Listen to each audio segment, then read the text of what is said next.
అనేకసార్లు దేవుడు ఎటువంటి గుర్తింపు లేని వ్యక్తులకు ఎన్నో అవకాశాలను ఇస్తూ వాడుకుంటాడు.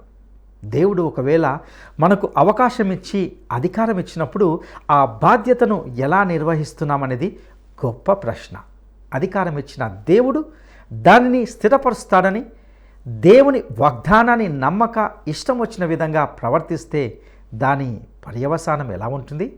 ఆ విషయాలను పరిశీలిద్దాం.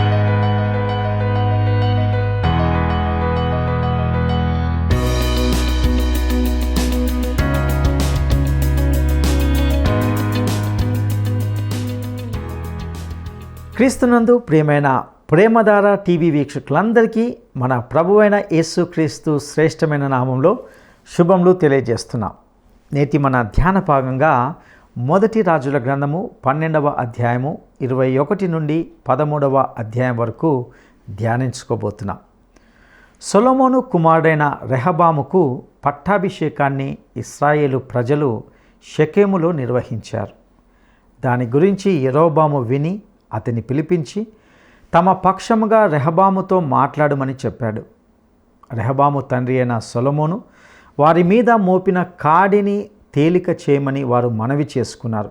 అందుకు అతడు తన తండ్రి కంటే కఠినమైన చాకిరీ వారు చేయవలసి ఉంటుందని తేల్చి చెప్పాడు. వెట్టి పని వారి మీద అధికారి అయిన అదోరామును రాళ్లతో కొట్టి చంపారు. దాంతో రెహబాము రథమెక్కి యెరూషలేముకు పారిపోయాడు. ఆ తర్వాత ప్రజలు యెరోబామును రాజుగా పట్టాభిషేకం చేశారు. అయితే అతడు కూడా దేవుని చిత్తానికి వ్యతిరేకంగా ప్రవర్తించాడు. ఇక ఆ తర్వాత జరిగిన విషయాలను ఈనాటి పాఠంలో మనము తెలుసుకుందామా? ప్రియ శ్రోతలారా, ఈ రోజున మనము మొదటి రాజులు 12వ అధ్యాయం 21వ వచనం నుండి పాఠం వినబోతున్నాము. రాజ్యం చీలిపోయింది. రెహబాము యెరోబాము ఇద్దరు రాజులయ్యారు. రెహబాము యెరూషలేముకు వచ్చిన తరువాత ఇశ్రాయేలు వారితో యుద్ధం చేసి రాజ్యము సొలొమోను కుమారుడైన తనకు మరల వచ్చునట్లు చేయడానికి రెహబాము యుద్ధ ప్రవీణులైన 180,000 మందిని పోగు చేశాడు. యూదావారందరిలో నుండి, బెన్యామీను గోత్రికులలో నుండి వీరిని సమకూర్చాడు. దేవుని వాక్కు దైవజనుడైన షమయాకు ప్రత్యక్షమై ఈలాగు పలికింది: యూదా రాజైన రెహబాముకు, యూదావారందరికీ, బెన్యామీనీయులందరికీ, శేషించిన వారందరికీ ఇదే యెహోవా వాక్కు. జరిగినది నా వలననే జరిగింది. మీరు ఇశ్రాయేలు వారైన మీ సహోదరులతో యుద్ధం చేయటానికి వెళ్ళవద్దు. అందరూ మీ మీ ఇండ్లకు తిరిగిపోండి. వారు యెహోవా మాటకు లోబడి యుద్ధానికి వెళ్లకుండా నిలిచిపోయారు. ప్రియ శ్రోతలారా, తప్పు జరిగింది. దానిని సరిచేయడం ఎంతో కష్టం. తన అవివేకానికి తగ్గ శిక్ష రెహబాము అనుభవిస్తున్నాడు. 180,000 మందిని పోగు చేశాడు. కాని ఏమి లాభం? దేవుడు యుద్ధం చేయవద్దు అంటున్నాడు. ఎందుకని? మీరు సహోదరులు కదా, వారి మీద మీరు యుద్ధం చేస్తారా? రెహబాము రాజా, వారు నీ బానిసలు అనుకున్నావా? వారు నీ సహోదరులు. వారి మీద నీవు ఎందుకంత కఠినం వహించావు? నిజమే, సహోదరత్వాన్ని విస్మరిస్తే కాఠిన్యం చోటు చేసుకుంటుంది. కయీను, నీ సహోదరుడైన హేబెలు ఎక్కడా? అతణ్ణి ఎందుకు చంపావు? అతడు నీ సహోదరుడని మరిచిపోయావు. అది అసలు సంగతి. మనము సహోదరులము అనుకున్నప్పుడు, సహోదరత్వాన్ని గుర్తించినప్పుడు కక్షలు కలహాలు ఉండవు. దేవుడు స్పష్టంగా చెబుతున్నాడు, మీ సహోదరులతో యుద్ధం చేయడానికి వెళ్ళకూడదు. జరిగినది నా వలననే జరిగినది. సహోదరుల మధ్య ఐక్యత ఎంత మేలు, ఎంత మనోహరం. సహోదరులారా, సహోదర ప్రేమ వర్ధిల్లాలి అని చెప్పండి. సహోదరుణ్ణి సహోదరుడు మిక్కుటముగా ప్రేమించుకోవాలి. 25వ వచనం. తరువాత యెరోబాము ఎఫ్రాయిము మన్యమందు షెకెము అనే పట్టణం కట్టించి అక్కడ కాపురముండి అక్కడి నుండి బయలువెడలి పెనూయేలును కట్టించాడు. యెరోబాము ఎంతో భయపడ్డాడు. ఎందుకనగా ఈ జనులు యెరూషలేముకు ఎక్కిపోతూ బలులు అర్పిస్తూ ఉంటే వీరి హృదయము యూదా రాజైన రెహబాము తట్టు తిరుగుతుంది. అప్పుడు వారు నన్ను చంపుతారు. వారు రెహబాము వద్దకు మరల చేరుతారు.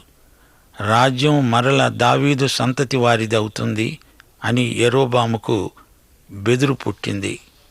యరొబాము 2 బంగారు దూడలు చేయించాడు.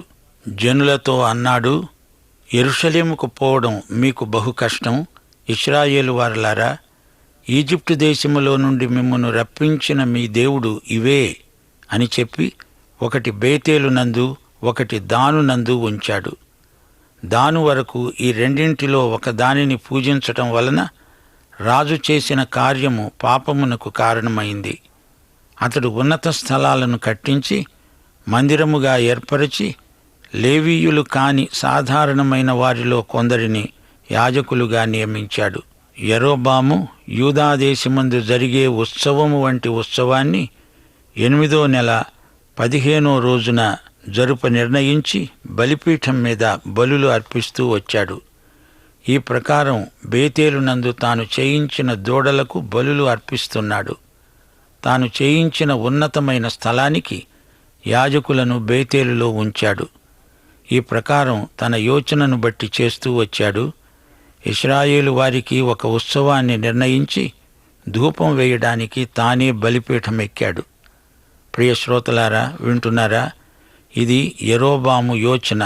ఇది మంచిది కాదు. ఇది లౌకికమైన జ్ఞానం. ప్రకృతి సంబంధి ఆధ్యాత్మిక విలువలకు గుడ్డివాడైపోతాడు. రాజకీయంగా ఇతడు వేసిన ఎత్తులు లోక ప్రమాణానికి సరిపోతాయి, కానీ వాటిలో ఆధ్యాత్మిక లక్షణాలు మచ్చుకు కూడా కానరావు. ఇతడు దేవుణ్ణి సంప్రదించడు.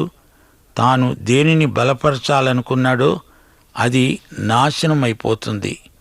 ఇతడు ఉపాయాలు పన్ననక్కర్లేదు. దేవుడు అతనికి రాజ్యాధికారం ఇచ్చాడు. దేవుని వాగ్దానాన్ని యరొబాము నమ్మాలి. యరొబాములో ఇదే గొప్ప బలహీనత.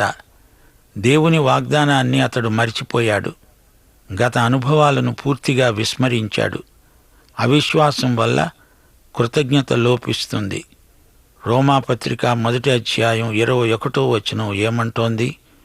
వారు దేవుణ్ణి ఎరిగి కూడా ఆయనను దేవునిగా మహిమపరచలేదు, కృతజ్ఞతాస్తుతులు చెల్లించలేదు, గాని తమ వాదముల యందు వ్యర్థులైపోయారు. యరొబాము స్థితి అలాగే ఉంది. ఇతడు దేవుని ఆజ్ఞలను పాటించినట్లు కనిపించదు. తన సొంత రాజనీతిని ప్రయోగిస్తున్నాడు. కొత్త ఆరాధన స్థలాలను ఏర్పరుస్తున్నాడు. ఇది ప్రజలకు అనుకూలం అని నచ్చ చెబుతున్నాడు. ప్రజాకర్షణ కోసమై విగ్రహాలను తయారు చేస్తున్నాడు. గోత్రాల మధ్య ఉన్న వైరుధ్యాన్ని ఆసరాగా తీసుకొని తన స్వప్రయోజనం కోసమై ప్రజలను పెడతో పట్టిస్తున్నాడు. యెరూషలేము ఒక్కటే ఆరాధన స్థలమా? లేవి గోత్రికులే యాజకులా అంటూ తన తార్కిక జ్ఞానాన్ని ప్రయోగిస్తున్నాడు. బంగారు లేగదూడ చేసిన అహరోను పాపాన్ని తాను చేస్తున్నాడు.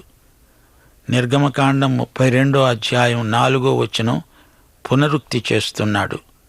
పైగా యరొబాము బేతేలును దానును ఆరాధన స్థలాలుగా ప్రత్యేకిస్తున్నాడు. యాకోబు దర్శనంలో బేతేలు ప్రతిష్ఠించబడింది. మీకా అనేవాడు దానిలో విగ్రహాన్ని నిలిపాడు. అదే స్థలాన్ని ఇతడు ఏర్పాటు చేస్తున్నాడు. ప్రజల కోసం అంటున్నాడు, గాని తన పదవిని పదిలం చేసుకోవడానికి చేస్తున్న ప్రయత్నమే ఇదంతా. దేవుని తీర్పు ఇలాంటి లౌకిక విధానాలపైన నిలిచి ఉంటుంది. యరొబాము దేవుని కోపానికి గురవుతున్నాడు. మోసపోవద్దు, దేవుడు వెక్కిరించబడడు. ఎవడు ఏది విత్తుతాడో అదే పంట కోస్తాడు. ఇప్పుడు మనం 1 రాజులు 13వ అధ్యాయానికి వస్తున్నాము. ఈ 12వ అధ్యాయంతో ఈ గ్రంథం మొదటి భాగం ముగిసింది. ఇప్పుడు 2 రాజ్యాలు, దక్షిణాదిన యూదా, ఉత్తరాది ఇశ్రాయేలు. రెహబాము దక్షిణానికి రాజు, అది దావీదు వంశరేఖ. యరొబాము ఉత్తరాన రాజు, ఇతడు అద్వితీయ దేవుని ఆరాధనలోకి విగ్రహాలను తెచ్చిపెట్టాడు. ఉత్తరాది రాజ్యం చెరగొనిపోబడింది. ఆ తరువాత దక్షిణాది రాజ్యం కూడా చెరలోకి పోయింది.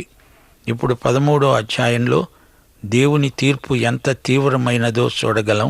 యరొబాము 10 గోత్రాలను సమకూర్చుకున్నాడు. రెహబాము రాజ్యం చీలిపోవటానికి కారణమయ్యాడు. ఉత్తర రాజ్యాన్ని అష్షూరు చెరగొనిపోతే దక్షిణ రాజ్యాన్ని బబులోను చెరగొనిపోయింది. ఇశ్రాయేలు రాజులు, యూదావారి రాజులు సమానాంతరాలుగా ఈ రాజుల చరిత్రలు కొనసాగుతాయి. ఉత్తరాదిన రాజులు ఇంచుమించు అందరూ చెడ్డరాజులే. దక్షిణ రాజ్యాన్ని 8 మంది పరిపాలించారు. వారి పరిపాలనా కాలం 200 సంవత్సరాలు. మిగతా వారు కూడా చెడ్డవారే. అయితే ఒక్క మాట, వీరందరికీ దేవుడు అందుబాటులోనే ఉన్నాడు. అందరికీ దేవుని ప్రత్యక్షం ఉంది. సొలొమోను రాజ్యం ఎందుకు చీలికలైంది? దేవుడు సొలొమోనుకు జ్ఞానం ప్రసాదించాడు. అనగా రాజ్యాన్ని పరిపాలించడానికి కావలసిన జ్ఞానం ఇచ్చాడు. అయితే ఆ జ్ఞానం అతని వ్యక్తిగత జీవితానికి వినియోగపడలేదు. ఆధ్యాత్మిక జ్ఞానం పరిపాలనా జ్ఞానం కంటే ఎంతో గొప్పది. సొలొమోను భక్తికి, జీవమునకు కావలసిన జ్ఞానం అతనికి లేకపోయింది. చివరికి విగ్రహారాధనలో పడిపోయాడు. సొలొమోను జ్ఞానం సామెతల గ్రంథంలో కనపడుతుంది. అయితే ప్రసంగి గ్రంథంలో ఆధ్యాత్మికంగా తాను ఎంతో అజ్ఞానినని ఒప్పుకుంటున్నాడు. దినవృత్తాంతముల గ్రంథముల్లో కూడా దావీదు, సొలొమోను చరిత్రలున్నాయి. కాని రాజుల గ్రంథంలోని చరిత్ర మానవ దృక్పథంలో రాయబడింది. దినవృత్తాంతాల గ్రంథంలో దేవుని దృక్పథంలో రాయబడింది. దేవుడు దావీదును క్షమించాడు, అతని పాపాలను కడిగివేశాడు. అందుకే దినవృత్తాంతాల గ్రంథంలో దావీదు చేసిన పాపాలు చెప్పబడలేదు. రాజుల గ్రంథంలోని చరిత్రలు మనుష్యులు చదువుకోవలసినవి. దేవుడు సొలొమోనును క్షమించాడు. అందుచేత అతని పాపాలు దినవృత్తాంతాల గ్రంథంలో పేర్కొనబడలేదు. రాజుల గ్రంథంలో సొలొమోను బహుభార్యాలోలుడు. ఇలాంటిది దేవుడు ఎన్నడూ ఆమోదించడు. అవినీతి, మతాసక్తి ఈ రెండూ సహజీవనం చేస్తాయి. మంచి దేవుడు నా యేసయ్యా, చింతలన్నీ బాపునయా, హృదయ వాంఛతో చేరిన వారికి శాంతి జీవము ఇచ్చునయా, హృదయ వాంఛతో చేరిన వారికి శాంతి జీవము ఇచ్చునయా. మహిమా ఘనత ప్రభావములు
1 యోహాను 1 అధ్యాయం 6వ వచనం అంటోంది, ఆయనతో కూడా సహవాసము గలవారమని చెప్పుకొని చీకటిలో నడిచిన ఎడల మనము అబద్ధమాడుతూ సత్యాన్ని జరిగించము.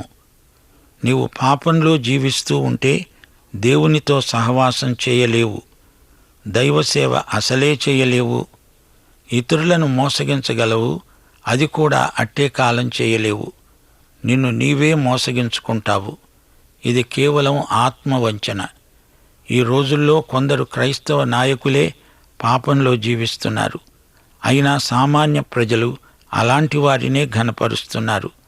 ఎందుకో తెలియదు. దేవుణ్ణి ఎంతకాలమని మోసగించగలవు? దేవునితో సహవాసం గలవారు వెలుగు సంబంధులు. సొలొమోను జీవితంలో ఓడిపోయాడు. పాత నిబంధనలో 2 వ్యక్తులున్నారు, సంసోను, సొలొమోను. ఇద్దరి జీవితాలు విషాదాంతములే. ప్రసంగి 2వ అధ్యాయం 15వ వచనంలో సొలొమోను తన జీవిత సారాంశం వ్యక్తం చేస్తున్నాడు. సూర్యుని క్రింద జరుగుతున్నది నాకు వ్యసనం పుట్టించింది.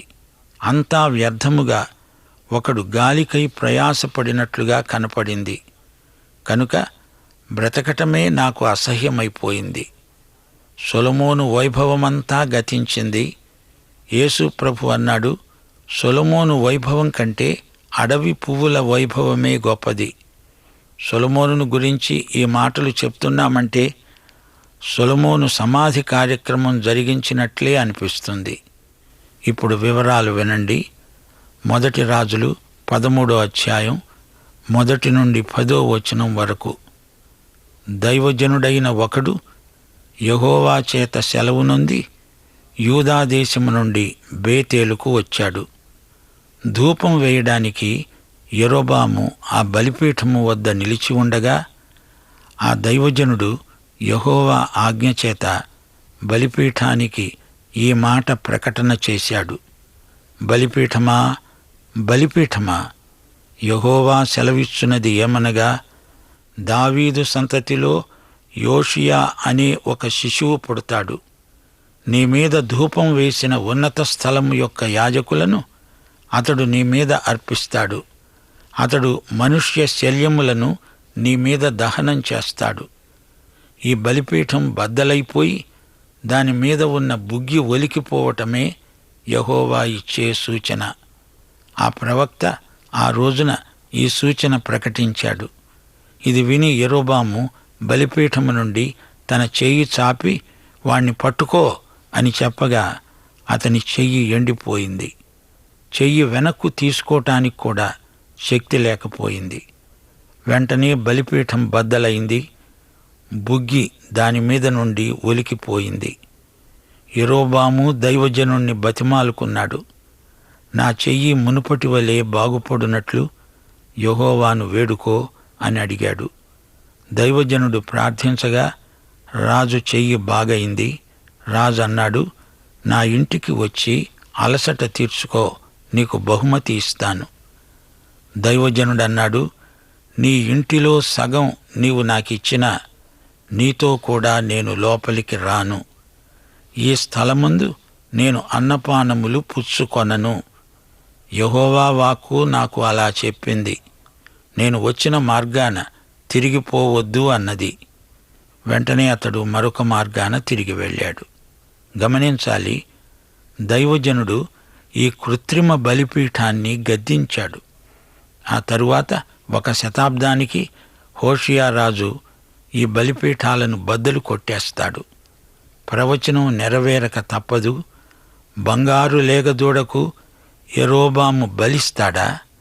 దైవజనుణ్ణి ప్రతిఘటించిన చెయ్యి ఆ పళాన ఎండిపోయింది.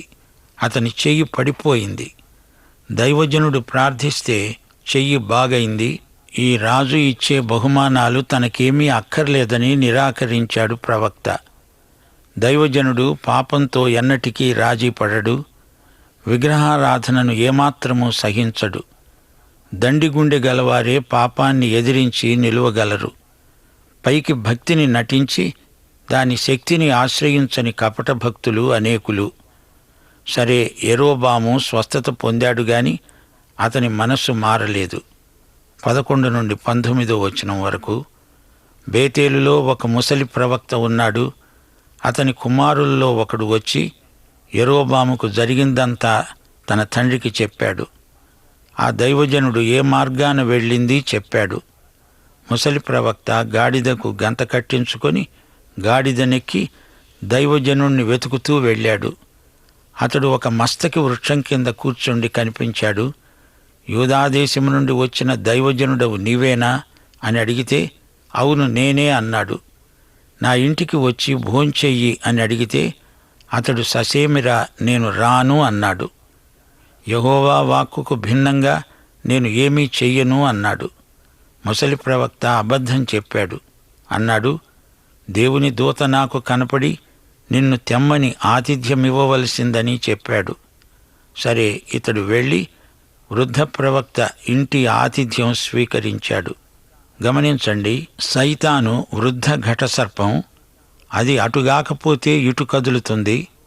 దైవజనుడు యెరోబాము మోసానికి లోబడలేదు. ముసలి ప్రవక్త తంత్రానికి లొంగిపోయాడు. ఏదెను తోటలో సర్పం యుక్తికి ఆదాము హవ్వలు లొంగలేదా? వృద్ధ ప్రవక్త అబద్ధమాడాడు. సైతాను అబద్ధికుడు, అబద్ధాలకు జనకుడు. సైతాను వెలుగుదూత వేషంలో వస్తాడు. ఇక్కడ ముసలి ప్రవక్త ఒకడు తారసిల్లాడు. ప్రభువు నేర్పిన మాదిరి ప్రార్థన, మమ్మను శోధనలోకి తేక దుష్టుడి నుండి మమ్మలను తప్పించు తండ్రి. ముసలి ప్రవక్త మాటలు దైవజనుడు నమ్మి మోసపోయాడు. 20 నుండి 25 వరకు. వారు భోంచేస్తూ ఉండగా ఆ ముసలి ప్రవక్తకు యెహోవా వాక్కు ప్రత్యక్షమైంది.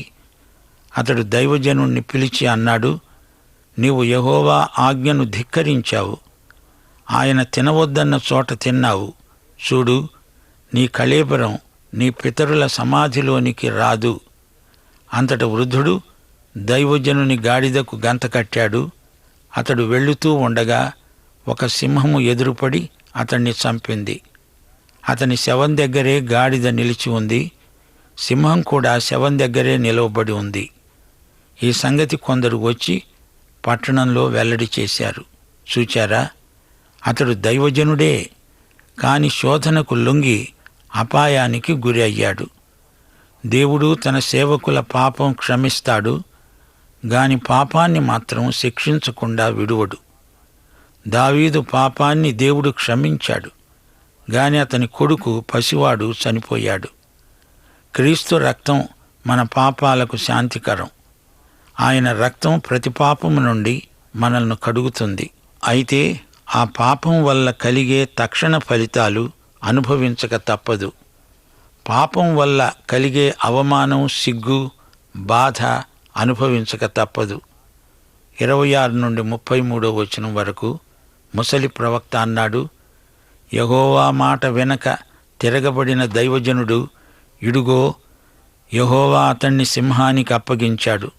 అప్పుడు వృద్ధ ప్రవక్త వెళ్ళి ఆ దైవజనుని శవమునెత్తి తన గాడిద మీద వేసుకొని తిరిగి వచ్చాడు. అతడు అంగలార్చాడు. దైవజనుని శవాన్ని తీసుకువెళ్ళి సమాధి చేశాడు. జనులు ఏడుస్తూ కటకటా నా సహోదరుడా అంటూ సంతాపం చెందారు. ముసలి ప్రవక్త తన కుమారులతో అన్నాడు, నేను చనిపోయినప్పుడు దైవజనుడైన ఇతడు పెట్టబడిన సమాధిలో నన్ను పాతిపెట్టండి. నా శల్యములను అతని శల్యముల దగ్గర ఉంచండి.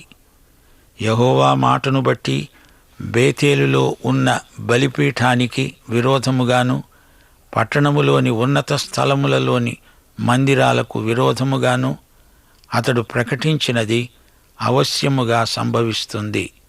ఇంత జరిగినా యెరోబాము తన దుర్మార్గమును విడిచిపెట్టక సామాన్యులలో కొందరిని ఉన్నత స్థలాలకు యాజకులుగా నియమించాడు. యెరోబాము సంతతి వారిని నిర్మూలము చేసి భూమి మీద ఉండకుండా నశింపచేయున్నట్లుగా ఇది వారికి పాప కారణమైంది. ప్రియశ్రోతలు, దైవజనుణ్ణి సింహం చంపింది, గాని అతణ్ణి తినేయలేదు. అతని సమాధి ఘనంగా జరిగింది. అతని శవాన్ని ఆకాశ పక్షులు, వన్యమృగాలు ముట్టకుండా సింహమే కాపలా కాచింది.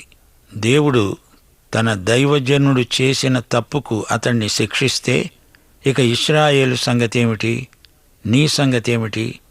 దేవుడు పాపిని ప్రేమిస్తాడు గాని పాపాన్ని శిక్షించక వదలడు. పాఠం సమాప్తం. ప్రభు అయిన యేసుక్రీస్తు వారి కృప, తండ్రి అయిన దేవుని ప్రేమ, పరిశుద్ధాత్మ యొక్క అన్యోన్య సహవాసము మనకందరికీ సదాకాలము తోడై ఉండునుగాక. ఆమెన్.